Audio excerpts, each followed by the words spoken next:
अस्मत्गुरुसमारम्भां यतिशेखरमध्यमां लक्ष्मीवल्लभपर्यन्तां वन्दे गुरुपरम्पराम् ஆழ்வார்கள் வாழி அருட்செயல் வாழி தாழ்வாதுமில் குறவர்தாம் வாழி ஏகழ்வாறுமுய்ய அவர்கள் உரைத்தவைகள்தாம் வாழி செய்யமறை தன்னுடனே சேர்ந்து அஞ்சு குடிக்கொரு சந்ததியாய் ஆழ்வார்கள் தம் செயலை விஞ்சி நிற்கும் தன்மையளாய் பிஞ்சாய்ப் பழுத்தாளையாண்டாளை பத்தியுடன் நாளும் பழுத்தாய் மனமே மகிழ்ந்து. தன்னை ஒரு கோபிகையாக நினைத்துக் கொண்டு ஆண்டாள் பாவை நோன்பு நோற்றாள். தோழியரையெல்லாம் எழுப்பிக் கொண்டு கண்ணபிரானுடைய திருமாளிகைக்கு சென்று அந்த நோன்புக்கு வேண்டிய உபகரணங்களை கேட்கிறாள் என்று இப்படித்தான் திருப்பாவையானது செல்லுகிறது. அதிலே கீழே 26வது பாசுரத்திலே நோன்புக்கு வேண்டிய உபகரணங்களாக சங்கங்கள், சால பெரும்பறை, பல்லாண்டிசைப்பார், கோலவிளக்கு, கொடி, விதானம் போன்ற வஸ்துக்களையெல்லாம் கேட்டாள். உண்மையாக ஆண்டாள் நோற்ற நோன்பு என்பது, கோபிகைகள் திருவாய்ப்பாடியிலே இருக்கிற காலத்திலே நோற்ற நோன்பு என்பது உண்மையிலேயே மழை பெய்வதற்காக நோற்ற நோன்புதான். அது காத்யாயினி அர்ச்சன விரதம் என்று சொல்லப்படுகிறது ஸ்ரீ பாகவத புராணத்திலே. அப்படிப்பட்ட நோன்பை நோற்றார்கள். ஆனால் அந்த பாவனையிலே ஆண்டாள் நோன்பு நோக்கிற பொழுது அதை ஒரு வியாஜமாக, அதாவது ஒரு கருவியாக மட்டும் கொண்டாளே தவிர, மற்றபடி ஆண்டாளுக்கு நோன்பெல்லாம் ஒரு திவ்ய தேசத்திலே எழுந்தருள் இருக்கிற எம்பெருமான் அவனுக்குத்தான் செய்கின்ற தொண்டு, அதைத்தான் அவள் பிரார்த்திக்கிறாள். அதை நன்றாக அந்த பாசுரத்தினுடைய உட்கருத்தே நமக்கு காட்டி கொடுக்கிறது. உண்மையிலே நோன்புக்கு சங்கு, பறை, அந்த பல்லாண்டிசைப்பார், கோலவிளக்கு இவற்றால் என்ன பயன் என்று நாம் அறியாமல் போனாலும் அச்சாவதாரத்திலே எழுந்தருள் இருக்கின்ற திருக்கோயில் எம்பெருமான்கள் அவன் திருவீதி புறப்பாடு கண்டருளுகின்ற பொழுது அவனுக்கு இவையெல்லாம் உண்டல்லவா.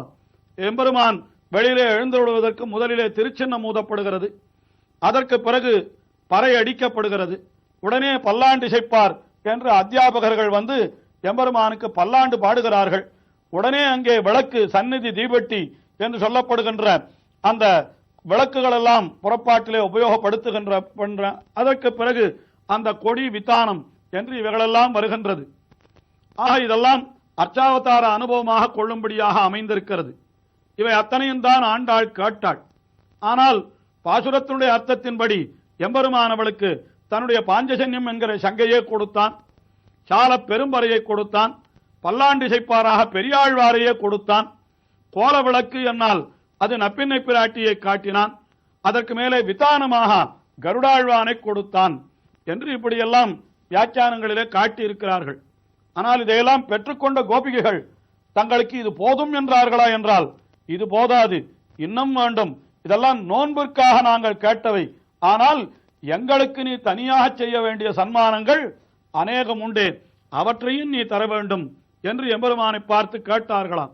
உடனே எம்பெருமான், ஏதோ ஊருக்காக கேட்கிறீர்கள் என்று நானும் சில கொடுத்தேன், ஆனால் உங்களுக்கு நீங்கள் தனியாக கேட்டீர்களானால் அதையெல்லாம் நான் கொடுக்க வேண்டும் என்று எனக்கு என்ன கடமை, ஏன் நான் கொடுக்க வேண்டும் என்று வேடிக்கையாக அவர்களை பார்த்து கண்ணன் கேட்டானாம். உடனே அவனை பார்த்து சொல்லுகிறார்கள், அப்பா நீ கொடுக்க கூடியவன் என்பது உன்னுடைய தன்மையிலேயே தெரிகிறதே என்று சொல்லி அவர்கள் விண்ணப்பிப்பதாக அமைந்திருக்கிறது. 27வது பாசுரம். கூடாரை வெல்லம் சீர் கோவிந்தா உந்தன்னை பாடிப்பறை கொண்டு யாகம் பெரு சம்மானம் நாடு புகழும் பரிசினால் நன்னாக சுடகமே தோள்வளையே தோடே செவிப்பூவே ஆடகமே என்னனையோ அல்கலனம் ஜாமணிவாம் ஆடையுடப்ப வலன் பெண்ணே பால்வாறு மூடனை வைத முழங்கள் வழிவாரா கூடி இறந்த குழந்தோரம்பாவாய். கண்ணபிரானை பார்த்து இவர்கள் கோபிகைகள் சொல்லுகிறார்கள், கூடாரை வெல்லும் சீர் கோவிந்தா, உன்னோடு கூடேன் என்று சொல்லுபவர்கள் யாரோ அவர்களையெல்லாம் வெல்லும்படியான குணங்களை உடையவன் நீ. அதாவது பகவானோடு கூட மாட்டேன் என்று சொல்லுபவர்கள் யாவர் சிலர் உண்டோ அவர்களையெல்லாம் வெல்லுவதற்காகவே அவர்களை தோற்கடித்து தான் வெல்வதற்காகவே பல பல கல்யாண குணங்களை உடையவனாக பகவான் இருக்கிறானாம். விரோதிகளை என்ன செய்வான் என்றால் சௌரியம், வீரியம், பராக்கிரமம் என்கின்ற அந்த வீரதீர சாகசங்களை காட்டி அவர்களை வென்று விடுவான் விரோதிகளை. அதே சமயத்திலே அடியவர்களாக இருப்பவர்கள் அவர்களை எப்படி வெல்லுவான் என்றால் தன்னுடைய சௌசீல்யம், சௌலபியம், தயை முதலான கல்யாண குணங்களை காட்டி வெல்லுவான். இரண்டுமே இல்லாதவர்களாய் இருப்பவர்கள் என்று உதாசீனர்கள் அவர்களுக்கு தன்னுடைய அழகை காட்டி அவர்களை வென்று விடுவானாம். இப்படி ஒவ்வொருத்தரையும் வெல்லுவதற்கு ஓரொரு குணத்தை கொண்டிருக்கிறான் அல்லவா. ஆகினாலே கூடார் என்னால் பெருமானோடு கூடமாட்டேன் என்று சொல்லுபவர்கள், சேரமாட்டேன் என்று சொல்லுபவர்கள் அவர்களை எல்லாம் வெல்லுகின்ற சீர், வெல்லுகின்ற கல்யாண குணங்களை உடையவனே என்று அவனை பார்த்து சொன்னார்களாம். கூடாதவர்களுக்கு நீ கூடாதவர்களை வெல்லுபவன் என்று சொன்னால் அதிலே இன்னொரு பொருளும் கிடைக்கிறதாம். என்ன பொருள் கிடைக்கிறது? உன்னுடனே கூடுபவர்களுக்கு நீ தோற்பவன் அல்லவா. ஆஹா, விரோதிகளாய் முறுக்கிக் கொண்டு நிற்பவர்களைத்தான் பகவான் ஜெயிப்பானே தவிர தன்னிடத்திலே கைகூப்பிக் கொண்டு அடியவர்களாய் வந்தால் பகவான் என்ன செய்வான்? அவர்களுக்கு தான் தோற்றவனாய் நின்று அவர்கள் சொன்ன சொல்லையெல்லாம் இவன் கேட்பவனாய் இருப்பான் என்று இது நாம் கிருஷ்ணாவதாரத்திலே மிகவும் பிரசித்தமாக பார்க்கிறோம். கூடேன் என்று முறுக்கிக் கொண்டு நின்றான் துரியோதனன் முதலானவர்கள், அவர்களையெல்லாம் வென்றான் கண்ணன். ஆனால் உன்னுடனே கூடுவதே எங்களுக்கு பயன் என்று நினைத்திருந்தார்கள் பாண்டவர்கள். அவர்களுக்கு கண்ணபிரான் தூதனாய், சாரதியாய், ஏவலாளாய் இருந்தான் என்று நாம் பார்க்கிறோம். ஆகினாலே கூடாதவர்களை வெல்லுபவன், ஆனால் கூடினவர்களுக்கு அவன் தோற்பவன் என்று இதை சொன்னார்களாம். உடனே அவன் கேட்டான், அப்படிப்பட்டவன் நான் என்று நீங்கள் எப்படி தெரிந்து கொண்டீர்கள் என்று கண்ணன் கேட்க, உடனே அவனை பார்த்து கோவிந்தா, கோவிந்தா என்றால் என்ன? பசுக்களை மேய்ப்பவன் என்று பொருள். காம் விந்ததி, அவ்வளவுதான். அப்போ அது என்ன பொருளை தருகிறது என்றால் இந்த பசுக்கள் உன்னோடு கூட மாட்டேன் என்று சொல்லவில்லை, அவ்வளவுதான். ஆனால் நீ என்ன செய்தாய்? அந்த பசுக்கு ஏவலாளாயிருந்து அத்தனை பணிகளையும் நீ அந்த பசுக்களுக்கு செய்கிறாய் அல்லவா. ஆகையினாலே நீ கூடாதவர்களை வெல்லுபவனே தவிர கூடினவர்களுக்கு நீ தோற்பவன் என்பது உன்னுடைய கோவிந்தன் என்கிற திருநாமத்தாலேயே தெரிவிக்கப்பட்டு விடுகிறதே என்று அவர்கள் சொன்னார். உடனே கண்ணன் கேட்டான், சரி அப்படி உங்களுக்கு என்ன வேண்டும் சொல்லுங்கள் என்று சொல்ல, இப்போது சொல்லுகிறார்கள், உந்தன்னை பாடி பறைகொண்டு யாம் பெரு சம்மானம், நாங்கள் பெற வேண்டிய சன்மானம், நீயும் நப்பின்னை பிராட்டியமாக சேர்ந்து உங்கள் இருவருமான சேர்த்தியிலே எங்களுக்கு நீ கொடுக்க வேண்டிய சன்மானம் எவை என்று கேட்டால் அதை வரிசையாக தெரிவிக்கிறார்கள். நாடு புகழும் பரிசினால் நன்றாக இருக்க வேண்டும். நாடு புகழும் பரிசு என்னால் இப்படி பெருமானும் பிராட்டியும் சேர்ந்து கொடுத்த பரிசு. எப்படி ராமபிரானும் சீதா பிராட்டியும் சேர்ந்து அந்த திருவடி ஹனுமானுக்கு ஒரு முத்து மாலையை கொடுத்தார்களோ அதுபோல நீயும் பரிசு கொடுக்க வேண்டும் எங்களுக்கு. அந்த பரிசு என்ன என்றால் சூடகமே, தோள்வளையே, தோடே, செவிப்பூவே, பாடகமே என்று அணைய பல்கலன் என்று அணியக்கூடிய ஆபரணங்கள், கையிலே அணியக்கூடிய சூடகம், தோளிலே அணியக்கூடிய தோள்வளை, தோடு, அதுக்கு மேலே காதிலே அணியக்கூடிய மற்றொரு ஆபரணம் செவிப்பு, கால்களிலே அணியக்கூடிய பாடகம் என்ற ஆபரணங்கள், இந்த ஆபரணங்கள் அனைத்தையும் நீ என் நப்பின்னை பிராட்டியமாக எங்களுக்கு பூட்ட வேண்டும். அதற்கு மேலே அதாவது இத்தனை நாள் நோன்பிலே ஈடுபட்டு கிடந்தபடியினாலே அலங்காரத்தை தவிர்த்திருந்தோம். ஆனால் இப்பொழுது நோன்பு முடிகின்றபடியினாலே நீங்கள் உங்களுடைய திருக்கரங்களாலே எங்களுக்கு இந்த ஆபரணங்களை வழங்கி அலங்கரிக்க வேண்டும். அதற்கு மேலே ஆடை உடுப்போம் என்று வஸ்திரங்களையும் நீ உடுத்து களைந்த வஸ்திரத்தை நீ கொடுக்க நாங்கள் அணிய வேண்டும். அதற்கு மேலே பால் சோறு மூட நெய் பெய்து என்று இத்தனை நாள் இவர்கள் நோன்பிலே ஈடுபட்டு கிடந்தபடியினாலே நெய்யுண்ணோம் பாலுண்ணோம் என்று இருந்தார்கள் அல்லவா.